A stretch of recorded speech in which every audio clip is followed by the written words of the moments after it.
What's up, everyone? Welcome back to Dipped in Tone. I'm Rhett. I'm Zach. We got a big episode today. Man, big episode. Big. Huge. Huge mistake. Huge. It's not related. For real. We have pretty big announcements. Some major changes are happening here to the show. All good stuff. Stuff that's kind of been a long time coming. We will address all of it in today's episode. But before we get into that, Zach, happy birthday. You are now no longer 30. No, I'm am I officially an old man? I felt I felt like an old man my whole life. I don't have, Benjamin Button's disease, but I was born a grumpy old man. Yeah. But now I'm 40, which is not that old. But it's funny, like the older you get, everyone always says, 40 is the new 30. But, when you're 30, everyone's like, 30 is the new 20. And so it's so dumb. Yeah. But thank you. Is that over the hill? Almost. I'm climbing up the hill. For your midlife crisis, you didn't buy a Corvette. You opened a guitar store. Yeah. What equally as expensive. Well, I could argue the Corvette's probably cheaper. Yeah. Oh, well, yeah. Yeah. But what a ridiculous thing. And we'll get into that today. But apart from that, we're, just pedals are crazy. Like the whole reason the guitar store kind of started is because I felt like nervous about the future of pedals, and now we're kind of drowning. So I don't know. Also, just pedals in general are just kind of crazy if you think about it. Well, that's very true. But yeah, how are you doing? Good. We're getting ready to go travel again. Tilly's last two races of the calendar are next week, so we're going to Bentonville, Arkansas to go photograph some bike riders riding bikes real fast, which will be fun. It just finished up a major video course shoot, which is like totally unrelatable, but it's so much work on the front end, like multiple weeks of shooting and editing and everything to get this thing done. So it'll come out Black Friday, which I'm really excited. Oh, also, and my EP is dropping on October 22nd, which I'm not sure if this is before or after this episode, but it should be after this, right? Okay. I think so, or maybe before. I don't know. I have an EP coming out. It's called The Early Days. I'm really excited about it. October 22nd. It's dropping everywhere you find music, or at least I hope so, because I've never used a distributor before, so it might Are you singing on it? No, it's all instrumental. It's all like it's my goal is to make instrumental music for non-musicians, meaning like vibey, cool instrumental music that non-guitar nerds will care about and want to listen to. Man, that is the trick, right? Because so often, without naming names, some of the greatest players in the world will and have released stuff, and you try to listen to it, and it's like, what is this, like a lesson? Sounds like an exercise, or like a lesson or something like that. Yeah, so there's, Dylan Adams does make an appearance, so there is some like real burnin' guitar playing on it, but it's not me. The rest of it is very like vibey, chill kind of stuff. So, yeah. Sweet. Well, that's exciting. Yeah, man. Okay, so we don't have a sponsor for this episode, but we do have some major changes. Starting with, we are no longer here at Dipped in Tone working with Premier Guitar. This is something that's been kind of going on in the background for a few months. Everything's cool. It was an amicable, like, cool split. Everybody's happy, But I think our relationship working together had sort of run its course, and it was a good time. Whatever it was, the year and a half that we were working with the team over there at Premier Guitar and Jason, we wish them well and hope that we'll be able to work together in some capacity in the future. But in terms of Dipped in Tone, the show, we felt that it was time to kind of take things back into our own hands, into our own control. Zach and I, and now formerly introducing producer Addison, who's joined formerly. Yeah. Wait, formally. Formally. Yeah, sorry. Formally introducing. He's already gone. Dude, you're He's done already before dead. you even started, man. Oh, man. Yeah, formally introducing producer Addison, which we're really excited about, and happy to have you, man. Man, I'm excited too. Thanks for having me, fellas. Yeah, Glad to be here. now Addison's a local to me. so he and I can actually like hang out and do stuff. Maybe. That's right. I'm gonna come see you this week. Hopefully on Friday. Okay. Heck Must be nice. It's pretty good up here. Yeah, man. So Addison's going to help us run the show. He'll be popping in and out for different segments and different episodes as they come up. But we're really excited about this. Like, we've been talking about this for a few months now, what it's going to look like, sort of getting the show back and changing some things. And we'll get more in depth on that in a second. But yeah, I mean, what do you think, Zach?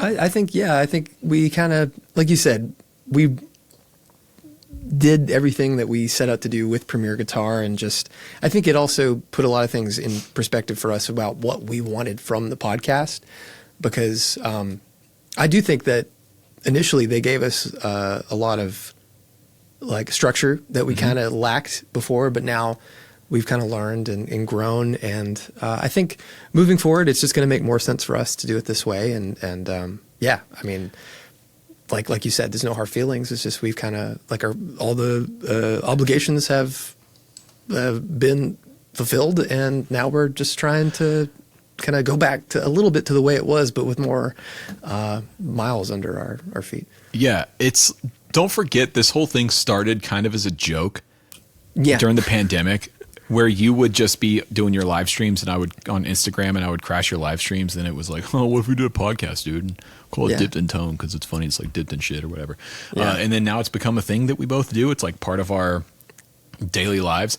And working with Premiere was great because they, like you said, they really elevated the show for us and got it out of being this just sort of like thing we did in the back end as a couple of like nerds, and, you know, got us some killer interviews with some legendary players, you know, that I'm still in shock that we got to talk to a lot of the people that we got to talk to, and still will. Like, I think moving forward, interviews will be part of the show, but that was one of the things that we heard from the community, from the subscribers, was like, hey, love the interviews, but we want just you and Zach. Like, that's what the show started as. Those are the episodes that we like. I mean, even Addison, that's something that Addison was saying for a long time. So that's really, I think, the overarching theme here is we're going to get back to our roots, so to speak, in that aspect. Like, Zach and I talking shit about guitars and the current state of the guitar community, good, bad, ugly, indifferent, talking about gear, arguing about stuff, which more arguments. I think is going to happen in about 10 minutes because I already know there's something coming up. Yeah, So, yeah. yeah. So, But yeah, I'm excited, and I think we have a lot of things we're going to work on and try to improve moving forward. And I guess we can go ahead and touch on Patreon. Yes. Okay. So what's happening with Patreon? Again, this has been something we've been working on in the background for months and months. And I think we have finally cracked the code for Patreon. So what's going to happen is we're going to just one flat tier. $5 a month is Dipped in Tone's Patreon. And for that $5 a month, you're going to be able to watch the shows, watch the episodes live while we're recording. In the chat, asking us questions. We've even got a few people in here at the moment. We'll be able to address questions in chat and take topic suggestions, all that kind of stuff. The second thing, though, is now at the end of every Dipped in Tone episode, there's going to be bonus content, if you want to call it a bonus episode, something like that, that we record after each main episode that goes exclusively on the Patreon.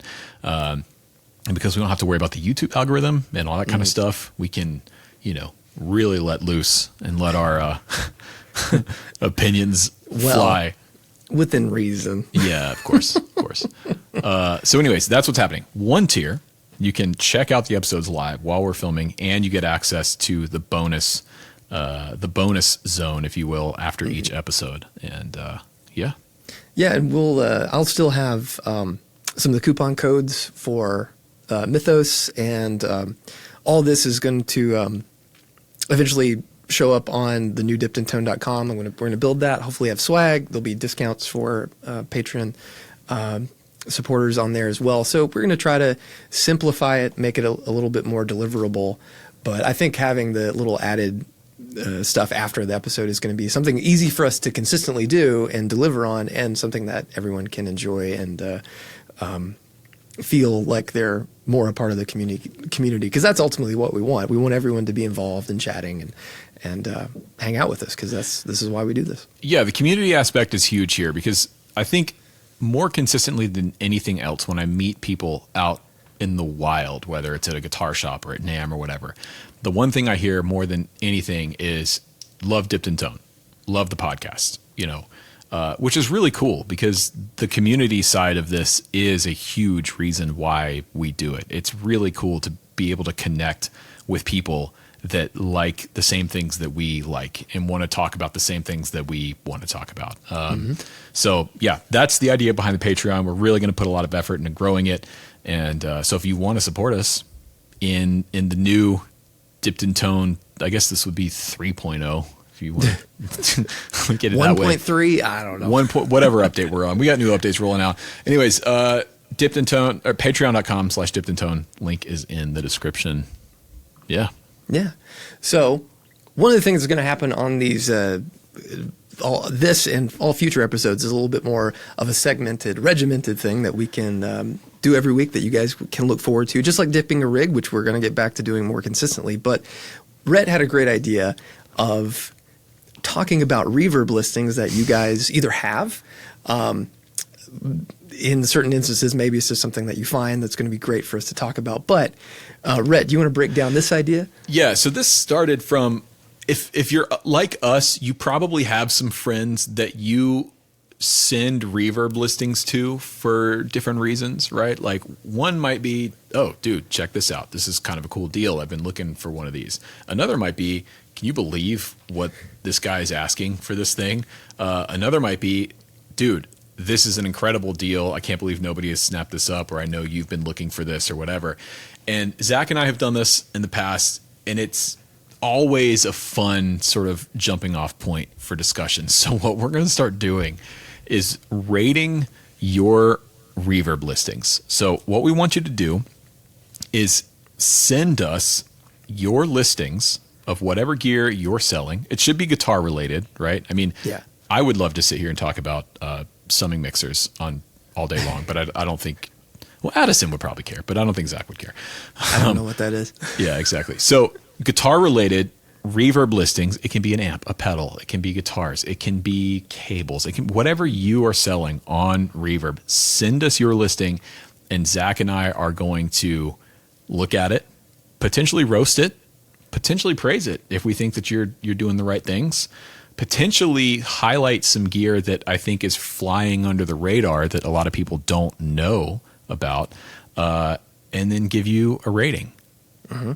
Now we don't have a system of rating yet. Maybe we should stick with the shills. I don't know, but yeah, we'll figure that out, because we'll have to name this segment. It can't just be like, dipping reverb or something. We'll figure out something a little more clever. But yeah, I've got one locked and loaded here if you want me to pull it up. Yeah, let's do it. Okay, boom. So, seems fine. Okay.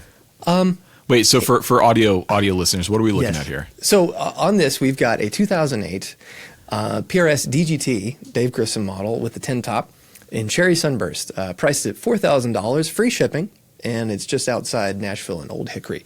So this reverb listing, Matthew Timmons showed me, because the pictures are very close. There is not a single image of the full guitar, but there is this. Boom.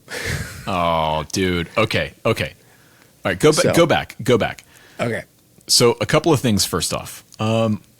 2008, where are we at in the DGT sort of like lineage here? Is 2008 pretty early on? No, the 2000, I can't remember when the DGT first came out. I think it might have been a little bit before this, but this is kind of like, your standard DGT fare. Not that you can see it on this, but has the hollow birds, pretty normal speed knobs, not nitro.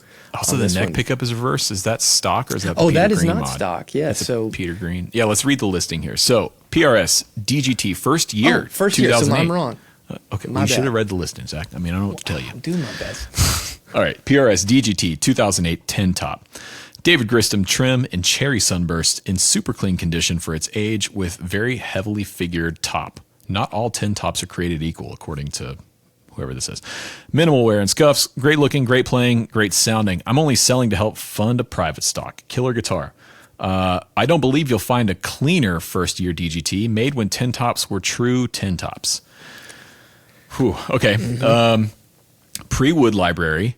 Free shipping with listed price. Available for pickup in Nashville area. Okay. And we'll have this linked down below if you're watching this on YouTube, by the way. If you We might have to block out that phone number. Yeah, we should probably block out the phone number. Brave soul put that phone number right in on the internet for everyone to see. Okay, there's a couple things that jump out to me. First of all, these pictures are terrible. Oh, man.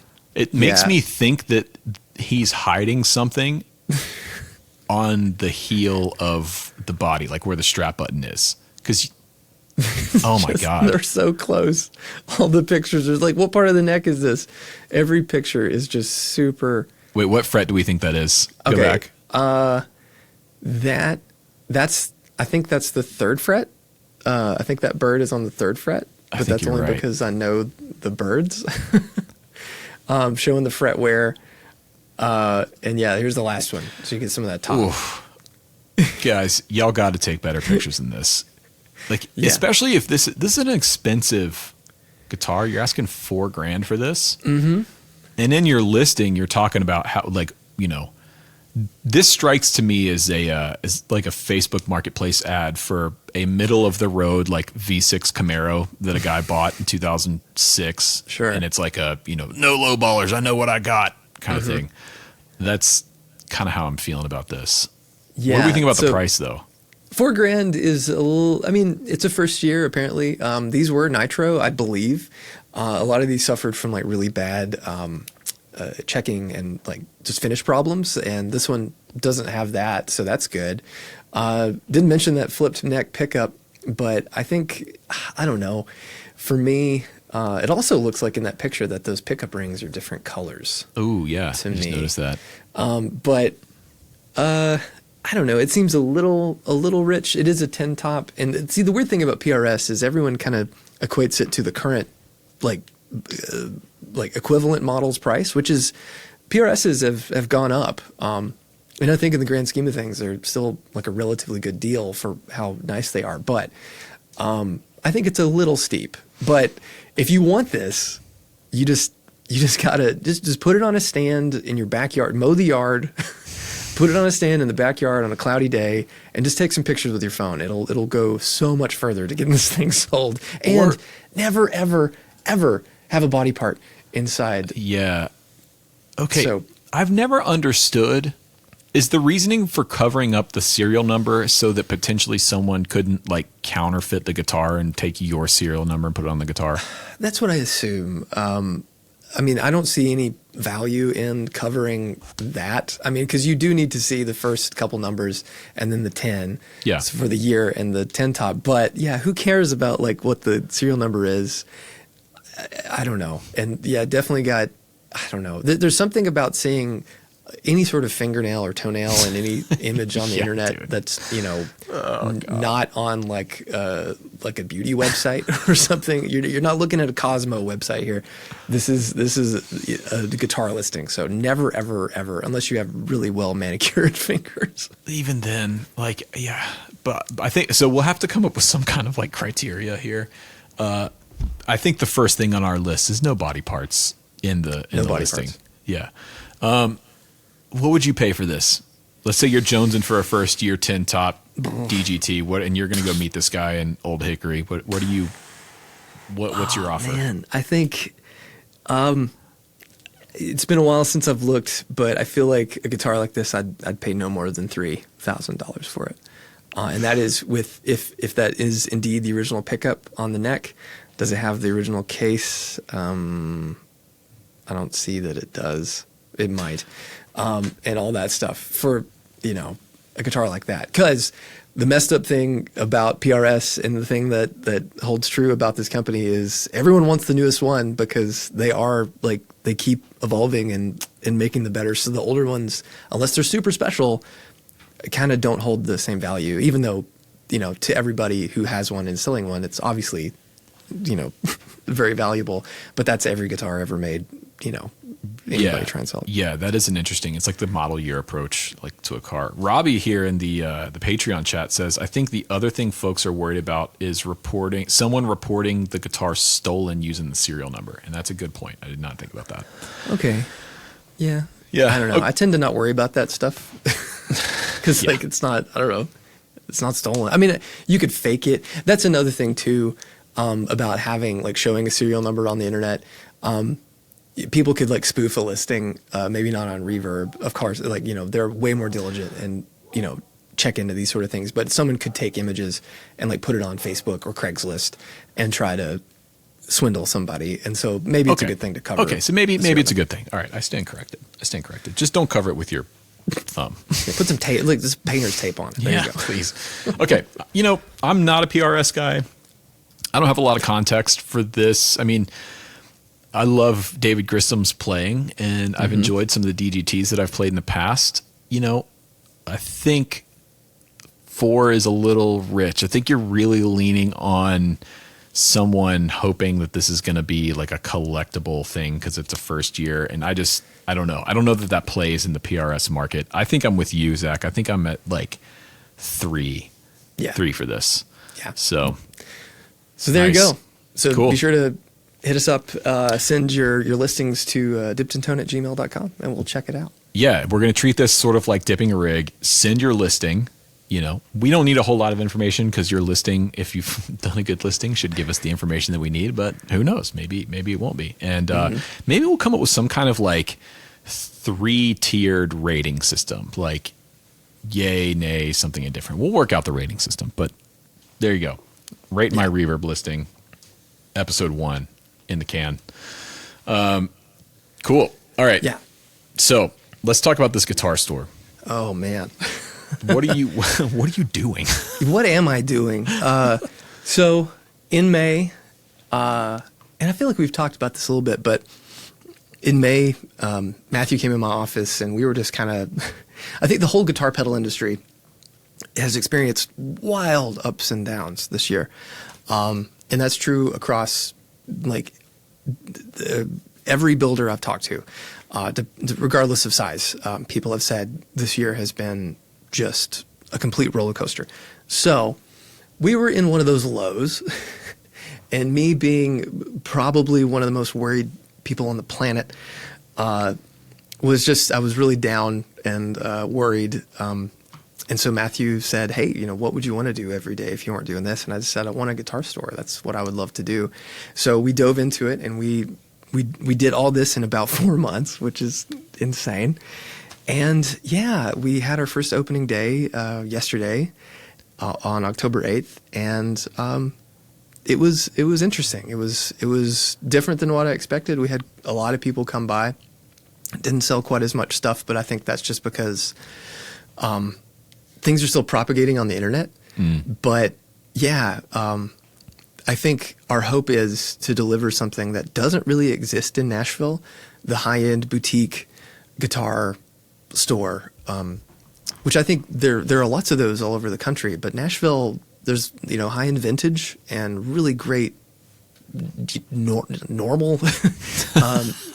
I don't like, you want to say pedestrian or something average, but like maybe more approachable gear stores. Yeah. Maybe that's a better word. Because I'm not trying to belittle it. I have some of my favorite guitars are more affordable guitars, but that's covered. But the high-end boutique thing doesn't really exist here, in my opinion. Which is weird because it exists here in Atlanta. Mm-hmm. There's 2 stores in Atlanta that have it. And you're right. Like a lot of other places across the country do have that like high-end boutique thing covered, which is different than the type of store that caters to vintage stuff or mostly consignment stuff. Yeah. All of those types of stores are cool, but they serve not even different customers, because like I shop at all 3 mm-hmm. All the guitar stores in Atlanta. We have those 3 different categories represented, and I go to all 3 different types all the time for different stuff. So it's weird to me that Nashville doesn't have that. I think the closest thing would be like Vintage King, But Vintage King is primarily pro audio stuff that has boutique guitar stuff sort of on the side. At least that's how it was last time I was there. So it's weird that Nashville has that hole in that market. And so there's a place called Guitars to Be Played, and they're great guys. I bought my Kirk Hammett guitar there, but they do a lot of high end. They have Shabbat and stuff like that, Fano, some really great guitars, and they're really nice guys. And they're getting a retail location, but they didn't have that. And I think the big thing that we are hoping to accomplish, and I think the thing that is going to be the make or break, just thing that's going to make the store work or not, is the fact that we're going to pour our personality into it, which is the most important thing, and something that I think that some of the other stores in town are trying to do, and some are waning in that area, is injecting personality and having people you recognize, and make it a destination for not just like coming to play guitars, but coming to hang out and see your friends and just chat about the state of the gear industry. Because we've all been to guitar stores that we really want to like, and you walk in and the shops are either cold or people aren't really interested in talking to you, or they're so busy that they make you feel, regardless of what you're there to do, kind of like a nuisance. And that was something at Carter Drink that I always tried to treat everyone with the same level of respect. It didn't matter if Eric Johnson walked in or just John Erickson walked in. That I would say, "Hey, how you doing?" and like anything you want to play. And there were a lot of stories and people that I've now come to be actually close friends with that would say, "Hey," like McKinley, for example. McKinley Reichel, who used to work for me, he said, "I first met you at Carter and you talked about pedals with me and then let me play a bunch of cool stuff." And I'll never forget that. And that experience is something that we want to have here. So that's ultimately what we're trying to do. I mean, we want it to be successful and make money, but we want to be a place that is a destination.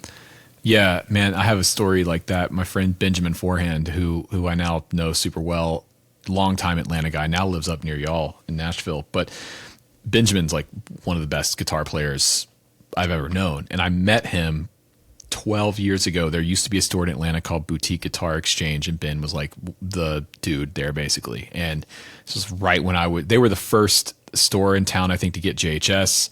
And, they had all of the boutique brands, which back then would have been like Red Plate divided by 13, Three Monkeys amps.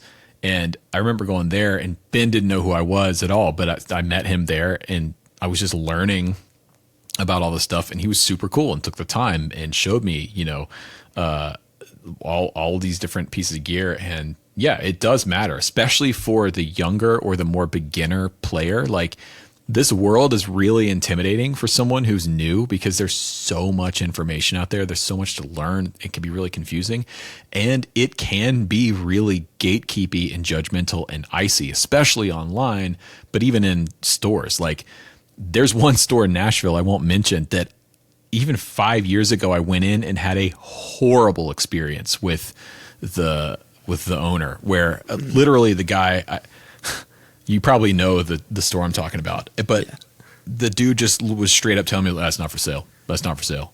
That's not for sale."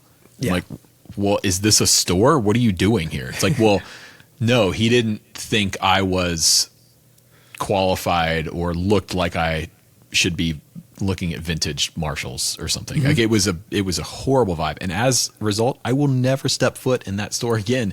And it's a very well-known, very well-respected store in Nashville in the vintage space. It's not Carter Drink. But yeah, so like, I think your angle of having a space that is community focused, personality focused, where people can come in and learn from each other, like, that is super cool. Yeah. And we want to have like products that don't exist everywhere. We got a question asking if we'll have Mythos, and Mythos, is one of the few pedal brands that we'll have. We'll have Mythos. I'm going to just have like Dunlop wahs because I really like Dunlop wah-wah pedals. And I have a dealership. I can buy picks and anything that Dunlop makes. But so we just have a couple wahs, which we already sold one, which was so funny. But we're not going to have a lot of pedals. We might have some really small runs from some friends. All that will be, announced in due time. What's the reasoning behind that? So you don't have people competing with Mythos, or is it just you don't want to focus on pedals? I just don't want to focus on pedals. Like I love pedals in like their own right, but I think there's so many great places to buy pedals in Nashville. You go to Eastside Music Supply, you go to Guitar Effects Pedals, close on like Nolansville, and those guys, they have everything. Like literally between those two stores, there are so few brands that we could carry that wouldn't have any crossover, that I just wasn't interested in kind of diving into that world. And pedals are expensive. They take up a lot of space. They're hard to demonstrate. And I just really didn't want to do it. I just want to have this Mythos stuff and then a few other select things. We're probably going to get some like Dunlop fuzz faces that I'm going to mod and do that. I think that would be really fun. But I just didn't really want to have that. What I really wanted to do was have brands that don't exist in the Nashville space. We have Two Rock and Divided By, which are also at Eastside. We have Dr. Z, which there's no Dr. Z dealer in Nashville. That's shocking. You told me that a few months ago, and I was like, wait. No, you're wrong. Hold on. Let me think about this. Dr. Z, like arguably one of the most Nashville sounding amps out there, and there's not a single dealer in all of Nashville. Right. Like they used to be at a place called Rock Block, which closed, and it's insane to me that there's not a Dr. Z dealership. So like I've started to get to know Mike Zeit, Dr. Z himself, and he's just fantastic and such a nice guy, and he's just excited to have someone here who actually gets it, Mm-hmm. But we'll have Novo, we'll have Fano, we'll have Rock and Roll Relics, we have Castadosa, and we just got Frank Brothers. So a lot of brands that Castadosa is also at Eastside. Fano is at Guitars to Be Played, but everything else, the cool thing about having those is regardless of whoever is carrying that brand, they're all so specific that everybody's guitar is going to be different. Yeah, you don't really compete in that way, right? It's not like you're running a car dealership that sells the same brand as another dealership 10 miles away, where it's like, I've got two models of the same car. It's like you've got 4 Novos spread between 2 stores, and all 4 of them are completely different and going to completely sell to a completely different type of player, right? So, the amps I think are a little bit different, but there's enough variety in the models and everything. And then again, having a brand like Dr. Z, which is very well known and people love because they're great. I've never owned a Dr. Z, but I would like to. That's an amp that's on my list of brands to own. It's so wild. Like we went through and we played everything, and the Z's are just like, well, that one's great. Oh, that one's great. There's no stinkers in Dr. Z's lineup. And man, like the Z28, the new one, it's me in an amp, and I shouldn't buy another amp, but that amp just like retails for like $2,150, and they're so affordable for an American made amp. Yeah. But anyway, but we're super excited and hope that we can really kind of like carve out our place in town and globally too. We want to have a website that everyone like checks what's new. We want that to be part of it. That's smart. We were talking about this a little bit before the show, which is like you're saying you've got to figure out like the online side of this, the marketing side of this. And look, I'm no expert in retail. I did work retail for years while I went through music school and everything. Worked at this really cool outdoor store up in North Georgia called The Outside World. And, I learned about it from there. But I have friends, that have guitar stores and bike shops and things like that. And, I think nowadays a store to be successful, I think you have to have a really strong either online presence or live in be set up at a place like Nashville where there's a huge community that can support just the brick and mortar side. But I think if you can build that online side of it, that'll be huge for you. Because I don't know, what other stores in Nashville do that type of thing really well? Carter does it well, but their thing is just the demonstration, and now they're doing a lot more live performance-based stuff, which is cool. I've actually, they've started posting more things with people talking, and that was something. Yeah, wait a minute, talking. Hold on, words. Wait a out second. of mouths. I don't know about that. And that was something that I told him. Look, like you can only sell this burst probably once, maybe twice if it comes back, right? But everyone wants to know the story of it. They know how they sound. So like that's way more important and valuable in the long term from a marketing standpoint. And so they're trying to do some of that. But for us, it's like I just don't want to do like the same, like let's check out what's in this case sort of stuff. And we want to carve out something that's interesting and fun and people will tune into.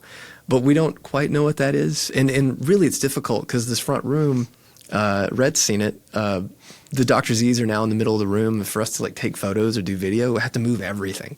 So it's really a headache. So honestly, I think a lot of it is just going to be like iPhone stuff because I feel like for like Instagram stories and things, like we're definitely going to do a lot of YouTube things. We had Matthew interviewing Carlos from Castadosa, and I have a video with Abigail Ibarra and her daughter. It's awesome, but like those sort of things are not going to be the norm.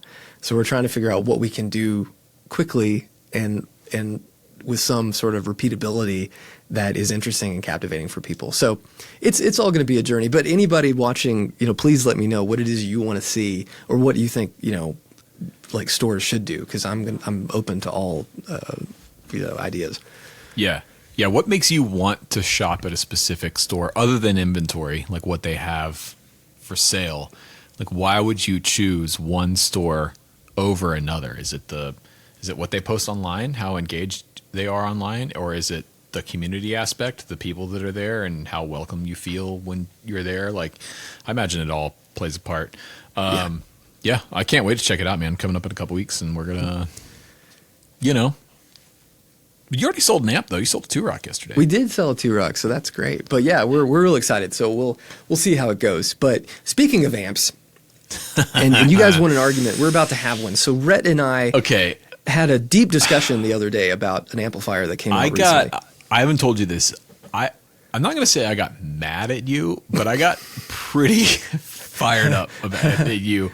So a few weeks ago, Fender launches the Jack White run of stuff. And this was the Acoustasonic, which I'm a huge fan of Jack White, but even my fan of his, me being a fan of his will not change my opinion on the Acoustasonic. I think it still sucks.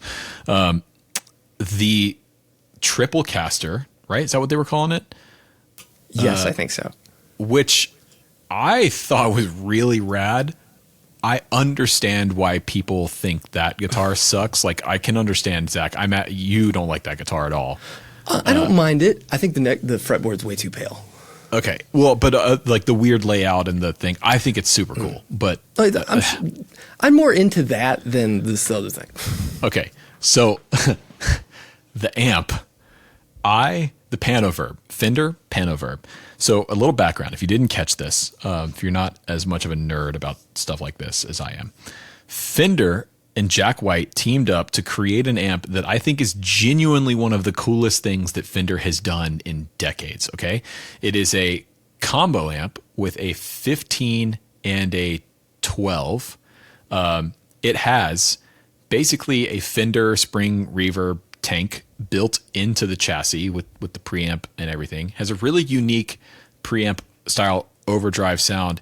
It has a tremolo that is a not stereo trim per se, but you can essentially split the tremolo so that it's a wet dry setup. So the 15-inch speaker will be the dry sound, and then the tremolo or the reverb or both is coming out of just the 12 speaker, which lets you basically mic both speakers individually and not just get the two blended sounds between them, but then you can hard pan the effects. You can do all kinds of cool stuff.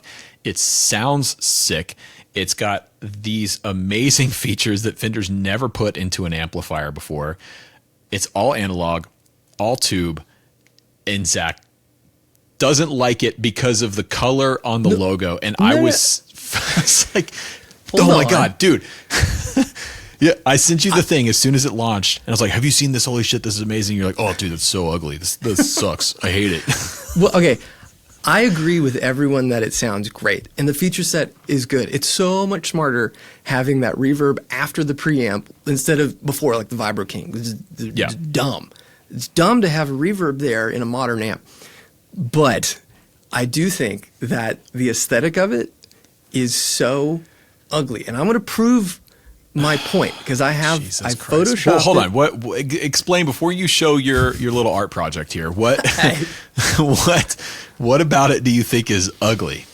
Okay, so we all know that Jack White's thing is now it's black, yellow, and I guess white. Yeah, those are the third man colors. Just the Bumblebee. Which is cool. Like, it's fine. I like it. I mean, high voltage is brown and yellow, so it's like I get it. But all they did was gave it its own faceplate, which is yellow and white with different knobs, which I'm kind of okay with that. But it has a yellow powder-coated Fender emblem on the front, and nothing else on it is yellow. Like the legs, the tilt-back legs aren't yellow. The amp mount things and screws are not yellow. The handle ends are not yellow. And I feel like you went through so much effort to powder coat that logo or whatever it is. And the foot switch. Powder. The foot switch is yellow. Sure. And you didn't do the rest of it. But the most egregious thing is it has just a normal, I think Silver Matrix, I think is the name of like the Fender Silver Deluxe Reverb, Super Reverb grill cloth on that amp, and it just looks so lazy from a design standpoint. And it's not that Fender can't do it. They did the George Benson amp, which was like a hot rod that had its own Tolex and grill cloth, and it looked really nice, even though it's a hot rod, which is, but but to me, to have such a high profile artist to go through such who knows how much work went into creating an amp that I admit it sounds fabulous. I would love to hear one in person. But to not go that extra mile on something as simple and as affordable as the grill cloth to tie it all together, I can forgive all the other metal parts not being yellow. But the grill cloth, I think, is so it stands out like a sore thumb, and I absolutely hate it. Okay. So show us your mock-up here, your design, what you would have done. Okay. Jay in the chat says waiting to see an extremely crudely drawn MS Paint mock-up. So for those listening, on the right is the stock image from Sweetwater, as you can see. And then in the middle is the same image, but with the grill cloth turned white. And then on the left is the grill cloth turned black. And this is some really quick and dirty Photoshop work. I was just inverting and shifting hue. And I just think either of those two look so much more attractive immediately than the stock one. The stock one looks like someone bought a Super Reverb, put some weird knobs on it, and then took a yellow Sharpie or something and colored over the white lines on the grill cloth and then spray painted the Fender logo. I think it's such an incomplete thought, and this just makes it look more like it should. Okay, so if you're watching on YouTube or if you're here in the chat, vote A, B, or C. A is on the left, black grill cloth. B is white grill cloth. C is original, OG. Which one you're going with? I have to say, after seeing your designs, I'm still going C. I think... Really? Yes. Here's why. The white, to me, looks weirder somehow. Because maybe I'm not used to seeing white on the... maybe it's too white. I don't know what it is. But seeing the white grill cloth, that is like... something's off about that. Yeah. The black, to me, looks like a bass amp. Immediately when you pulled that up, I was like, oh, Fender bass amp.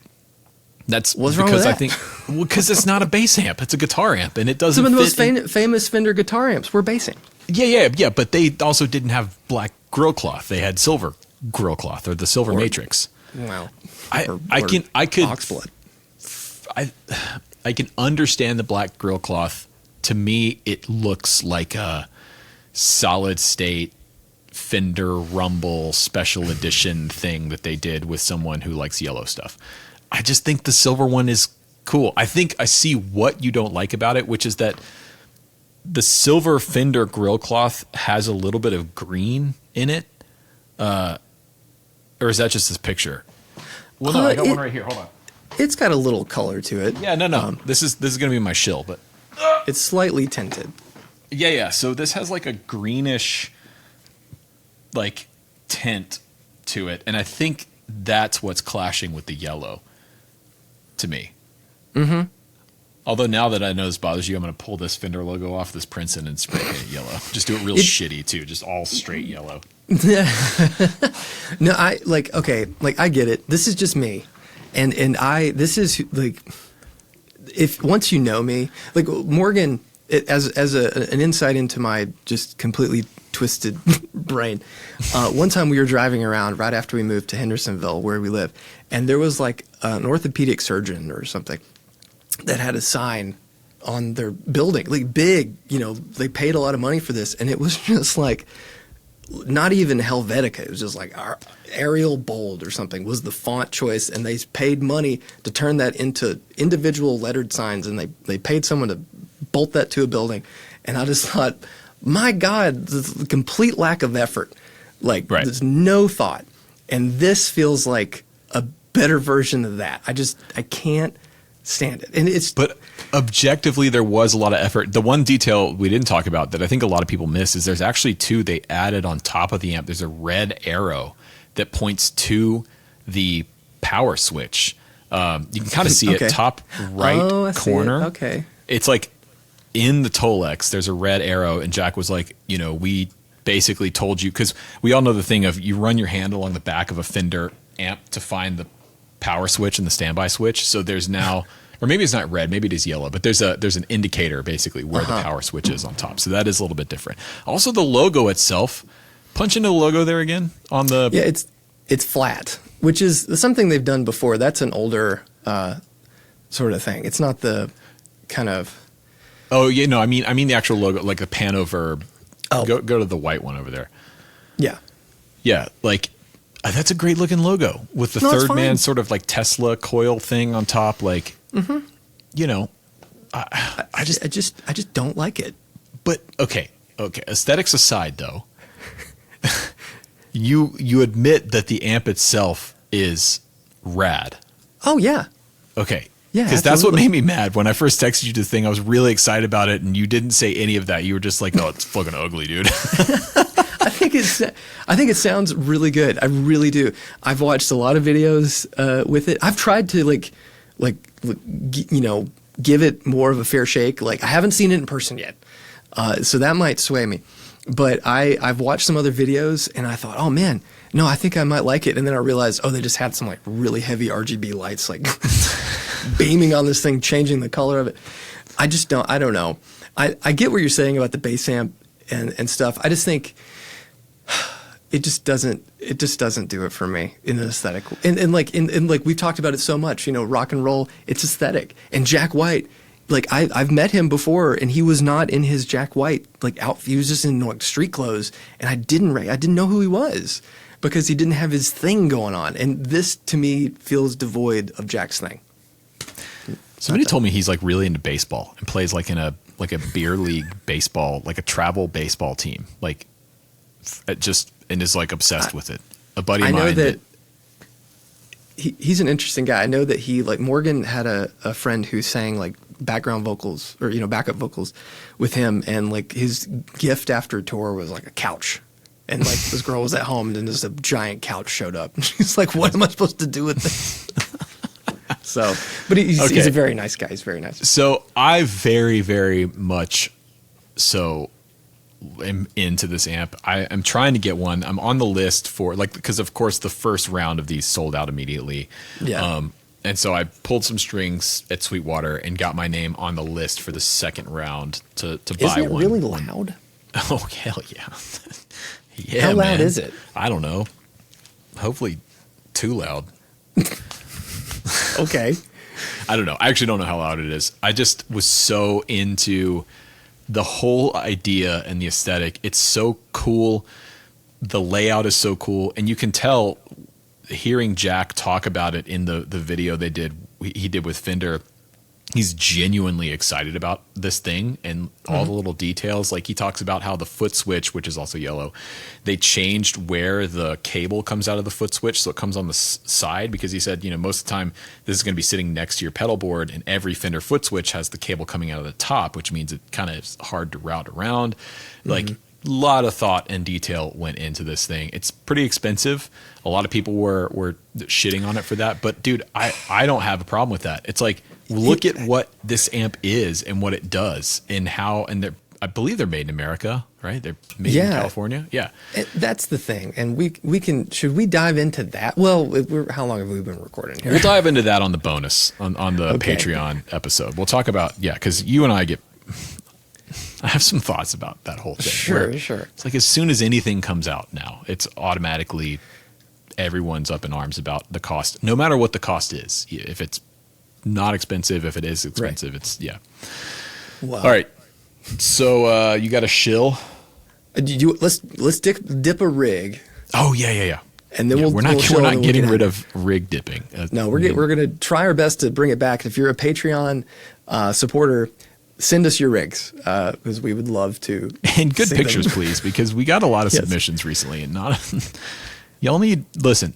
Google's free. You can learn how to like use a camera and some basic camera composition stuff, and take a picture of your rig. So, so here we go. This one's from Alexander Bryant, and it's. I told you this picture is a little. No, okay, it just rendered. Sorry, it came up in a really low quality at first, and I couldn't read the logo on the amp. Okay. Well, so what we got here, boys, is a 2002 custom shop. That he's modded out a little bit. An Engel Sovereign Vintage 20 from 95. Wow. Which it looks like all the... Oh, yeah, it's in a new case, which is nice. and then he's got a pedal board here. So on the board, he's got the little Diodario, the tall tuner, the Sweet Cream, Tone City, the MXR super badass. I can't remember. I think is that the Distortion or one of them. The Mythos Argonaut, the Moore Mod Factory, and an Oracle from us at Mythos. But the first thing that stood out to me was this plywood amp cabinet.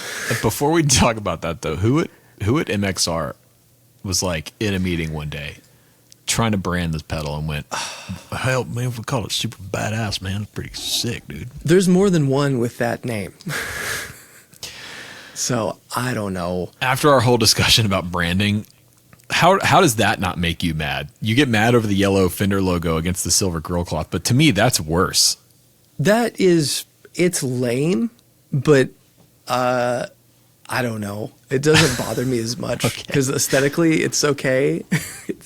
Aesthetically, there's nothing going on. It's a gray pedal with black writing and a kind of a lame type. Sorry, I'm not trying to shit on MXR here. I just like, that's so dumb. Okay. All right.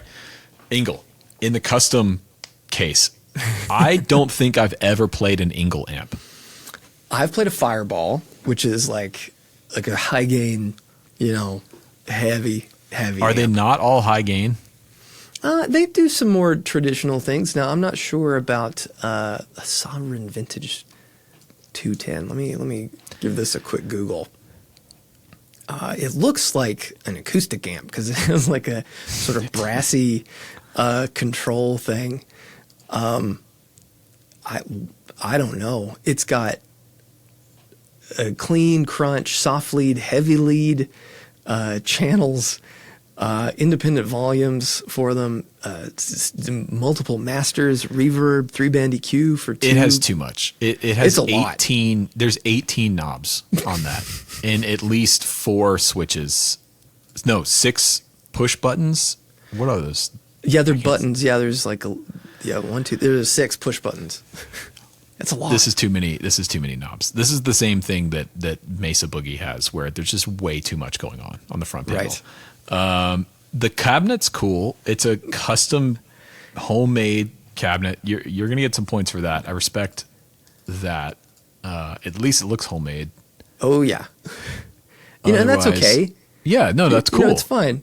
My only concern with these sort of things, when you see these multiple pieces of wood here, is just the sonic quality of that much wood. Oh God! Oh, Jesus Christ! We're gonna end up on the gear page now, suggesting that the wood in a cabinet has an effect on not the wood, just like sounds. the overall structure of a cabinet totally affects how boxy or big. Oh, for sure.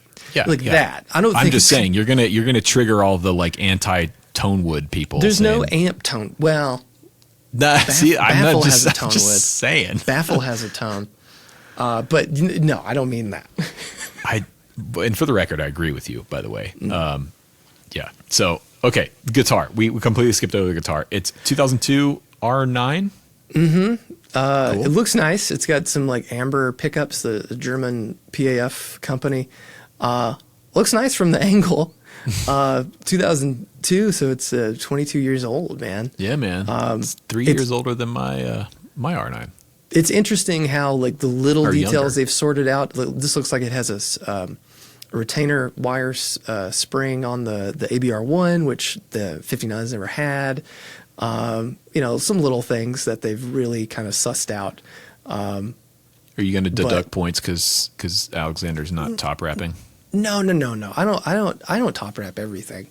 But it's those are great guitars. I do think you have to be a bit more choosy in that era of Gibson Custom Shop. Yeah, for sure.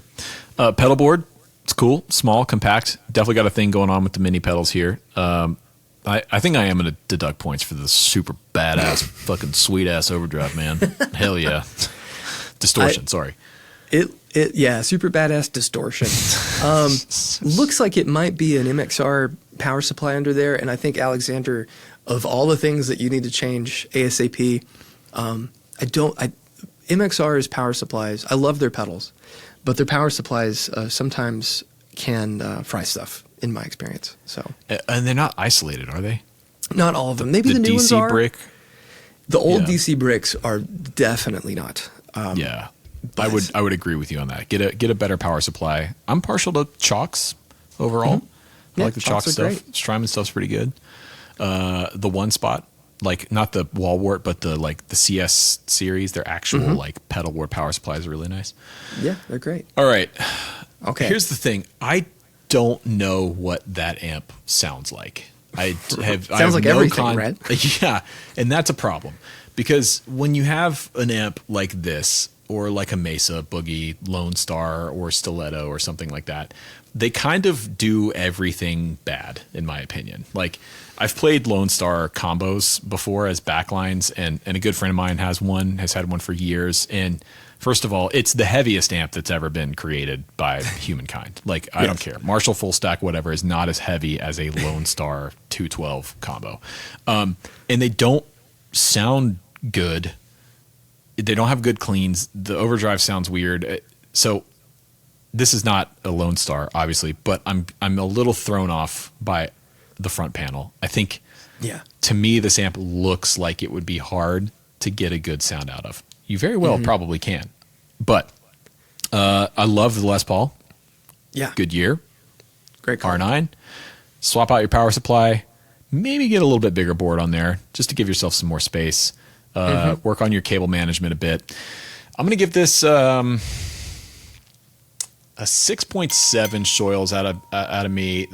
You know, I'm kind of just clowning you on the super badass, but also the more I look at it, the more it bothers me. Yeah. Yeah, I was thinking 6.5. I think that's an amp that you can keep because when they kind of get modded to that point, that's just something you keep in the garage for when you need to crank and have fun. But I would start saving your shekels and get just a really good straightforward amp because with that selection of pedals, you can do any level of gain. So I just don't think you need that much amplifier at your disposal. Get one that has 3 times less knobs on the front panel. Yes, and switches. You got the front panel controls covered with this one. I think we go simple for your next amp. Yes. Cool. So Okay, yeah, if you're a Shill. patron, submit your rig to be dipped at our email, dippedintone@gmail.com. And all right, time to shill. You want to go first? I mean, I kind of already showed my shill. So yeah. Well, yeah. so we've talked a lot about, I've talked a lot about my Murphy Brazilian here, but recently I got some new pickups because I've been going on a pickup journey. I think we should do a video about pickups at some point. But I got the Tyson Tone Precious and Grace set, which, if you know your ZZ Top discography, you might guess why I would choose to try those. But they're really good, and I like them. They have a nice aggression and really do kind of have that sort of reverent Billy Gibbons guitar sound. So I'm into man. Yeah, I need to. Well, we have to do two things. One, we need to pull the pickups out of my R9 and look at them because it's a 90s one. And you were saying that they have 57 classics in them, but they were different. The very earliest 57 classics are really good and better than in the community, the consensus is they're better than the current 57 classics. Yeah, so we should take a look at those. And then I do want to try some like throwbacks or something in there, just to see. Sure. You know? I've got a set that we could check out. Are you carrying throwback at the shop? I am, yes. Well, my God, I'll just go on highvoltageguitars.com and go put it in my cart right now and go buy it. That's right, free shipping. My God, oh shit. Okay, so my shill, I think one of the best amps ever designed right here. This is a Fender Princeton Reverb. It's a new one. It's the hand-wired version. I reached out to Fender a few months ago and asked them to send me this because I wanted something to have around the house that was quiet-ish, took pedals well. This is now like my go-to when I'm making videos or doing something. I want to mic an amp here in the room and, have something that sounds good, records well. You can't go wrong with the Princeton. So they sent this out to me. So it is a shill. But it's great, man. It's the hand-wired version. I think I am going to try swapping the speaker out. This has the just the stock Jensen special design in it. It's cool. Is it ceramic? It's Alnico. Ugh, get that out of there. Yeah, it is Alnico. It's also the P10R, which I've thought about maybe putting a 12-inch baffle in this, and going like a 12-inch Princeton, which I like. I did swap the V1 preamp tube out for a new old stock. What do I have? I put a label on so I wouldn't. A Siemens long plate from the 60s that Fuzz Audio sent me a few months ago. And that's something we've talked about on the show briefly before, but if you have a few tube amps, something nice that you like, dude, try swapping the preamp tubes in V1 out. Go online and maybe if you're feeling spicy, go buy a new old stock something from a company that's reputable, that they're tested, and try throwing them in your amp. It does genuinely change the way your amp sounds and feels and the gain structure and everything. Princetons are great. It's funny because that's like an amp that everyone asks on my AMA Fridays. Is that a good like home amp? I'm like, well, if you can be loud, like a Princeton's pretty loud. Yeah. Any tube amp, even a 5-watt, tube amp is loud, but you can also tame it. Like if you put the volume on 1, hit it with a pedal, you're just playing around at home. I just want to hear an amp in the room. I have the plugins, I have the pedals and everything, but to me, it always sounds better having an amp sitting next to you in the room, moving air 100% of the time. It's just as better. For sure. Yeah. Nice. All right. Well, thanks everyone for hanging out. Don't forget, you can join the Patreon. We're about to go record the bonus section for the patrons over there. So get signed up, $5 a month. Link is in the description. You can also join us. We've got a good handful of people here in the chat who've been hanging out, talking to us and talking about the show while we've been recording. Submit your reverb listings. And if you are a patron, submit your rig to be dippedintone@gmail.com. Yeah, so that's it. Cool. All right. We'll see y'all in a couple weeks. See ya. Wow.